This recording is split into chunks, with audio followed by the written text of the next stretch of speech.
Number 1 says, figure JKLMN was translated to form figure J prime, K prime, L prime, M prime, and N prime. Which of the following best describes the translation? So the first thing I need to do is see which one is my old one and which one is my new one. I know that my new one has the primes, so I'm going to label this new and this one old. And then I'm going to look over at my chart, or my graph, excuse me. We are going from this guy to this guy. So I'm going to choose 2 points. I like M, so I'm going to choose new M to old M, and I'm going to count. From old M to new M, I'm going up 1, 2, 3, and I write it out to the side. 1, 2, 3, 4, 5, 6, 7, 8, 9, 10, 11. 11 left. So then I go to my answer choices. A says 11 right and 3 down. No. B says 11 left and 3 down. No, because I'm going up. C says 11 left and 3 up. That is the correct answer. And D says 3 units right and 11 up. No. So we're going to go with C. Now you try. On number 2 on the test, it said quadrilateral ABCD is shown on the coordinate grid below. If quadrilateral ABCD is reflected across the x-axis, which of the following best represents a vertex of the resulting quadrilateral? So I think to myself, I know a vertex is a point, and I also know which one my x-axis is. So I'm going to draw a red line on my x-axis just so I'm sure that I'm flipping over the x and not over the y. So if I'm reflecting over the x-axis, I know it's going to be a mirror image over my horizontal axis, and that if I fold that horizontal axis, the same guy will appear. So he is in quadrant 3, and we're moving him to quadrant 2. So I'm going to look. C is 1, 2, 3 below, so it's going to be 1, 2, 3 above. So there's my new C. I'm going to write out my coordinates out to the side. So my new C is negative 3, 3. My new B is 1, 2, 3 below, so it's going to be 1, 2, 3 above. So there's B prime, and his new coordinates are negative 6, positive 3. So I write that out. My new D is 1, 2, 3, 4, 5, 6, 7, 8, 9 below, so my new one's going to be 9 above. 1, 2, 3, 4, 5, 6, 7, 8, 9. So there's D prime, and he is at negative 3, positive 9. And my old A was 1, 2, 3, 4, 5, 6 units below. So we're going to be 1, 2, 3, 4, 5, 6 units above. And my quadrant 2 is in the way, but I still know where that is. So he is at negative 9, 6. So I'm going to look at these points and see if any of these match. A says 6, negative 3. Well, we have negative 6, positive 3, so that does not work. B says 9, negative 3. We have negative 3, 9. They're trying to trick us. C says negative 6, 9. Nope. D says negative 3, 3. I look up. That matches with my C prime, so I'm going to circle D and put it in my answer. Now you try. Number 4 says, which ordered pair lies in quadrant 2 and is contained within both the circle and the triangle? So the first thing I look at is I see we have quadrant 2. And I'm smart. I know my quadrant, so I'm going to label 1, 2, 3, 4. So we're looking at quadrant 2, so we are looking at this guy. So I'm going to read my ordered pairs. A says 1, 2.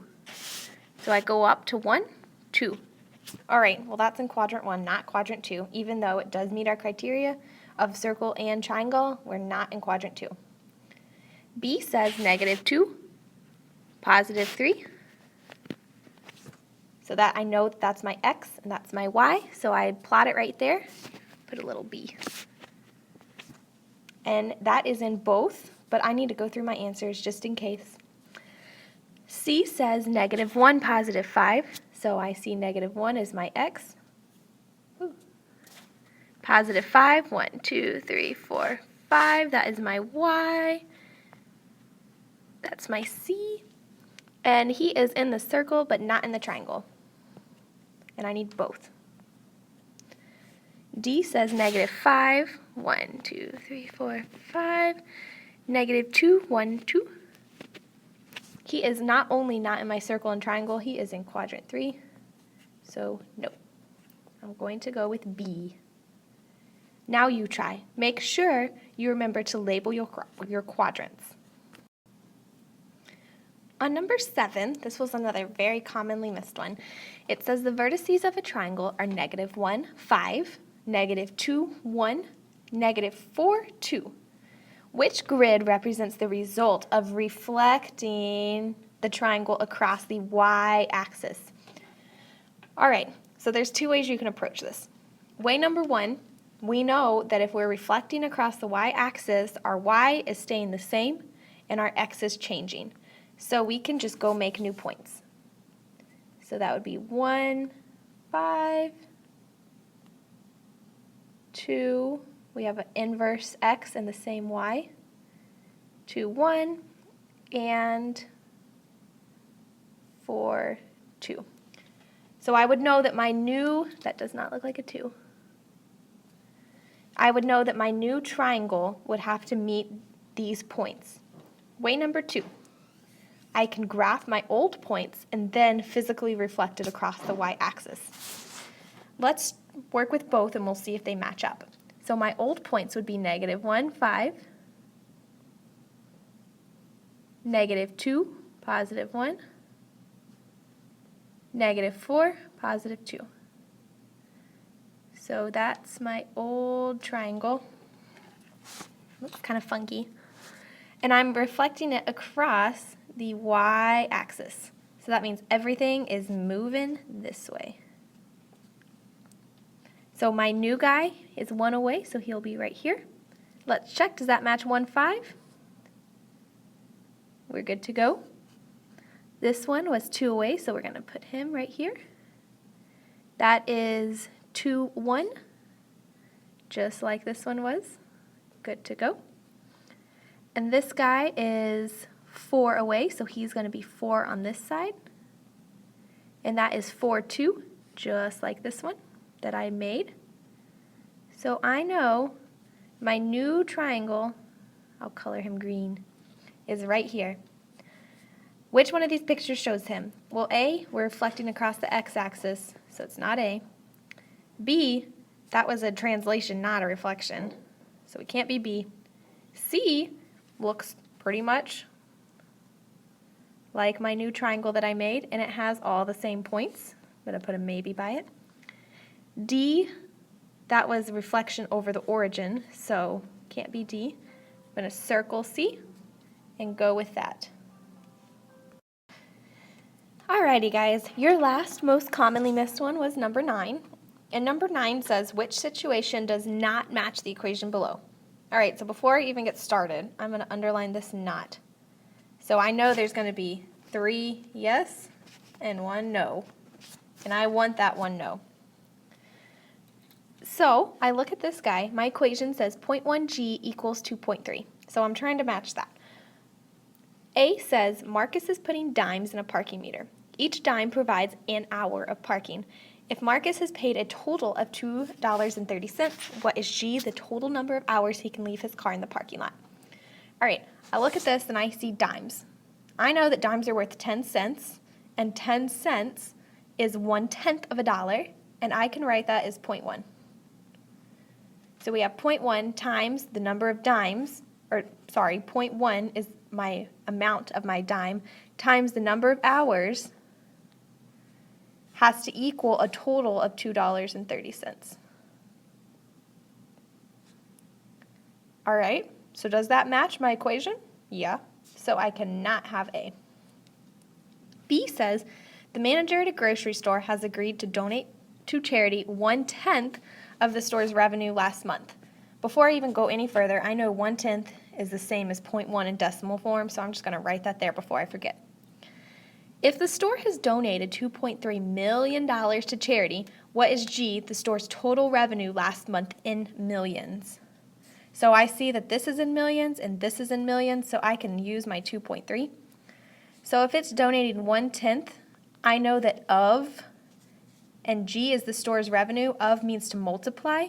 So 1/10 of G, that's 1/10 times 3, needs to equal a total of 2.3 million. So I see that guy works, not B. Because he's a yes, he's a yes. C says Nolan used 1/10 pound of flour to make gumbo. So I see this 1/10 and I'm like, all right, we're pretty good to go. That's 0.1. Then he weighed the bag of flour and recorded the weight as 2.3 pounds. What is G, the total amount of flour in the bag before he used some for the gumbo? All right, so if it says what is G, the total amount before, this is kind of giving me some clues that this is probably going to be a subtraction problem. But I see right here it says of, and of does mean to multiply. So we have 1/10 of the gumbo, so that's 0.1 G.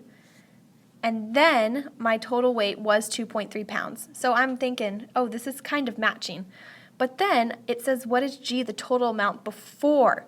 So I'm going to have to take the amount of flour, subtract out the amount he used for gumbo, and that needs to equal 2.3 pounds. Because it has subtraction in it, it does not match my case before. But just in case I'm messing up, I'm going to put an M by it. Maybe. I'm going to go back to that guy a little bit later. D says Jacqueline bought a bag of chocolate truffles at the sweet shop. The total weight of her bag is 2.3 kilograms. So I know this is total, so it's probably going to be after the equal sign. If each chocolate truffle weighs 0.1 kilograms, what is G, the total number of chocolate truffles Jacqueline bought? So I know that each truffle weighs 0.1, and G is what each truffle weighs. That means that that's probably going to be a multiplication problem. So we have 0.1 times the number of truffles, G, needs to equal a total of 2.3. And I look up, that matches my problem, so it's not going to be D, so I'm going to go with C. Now you try.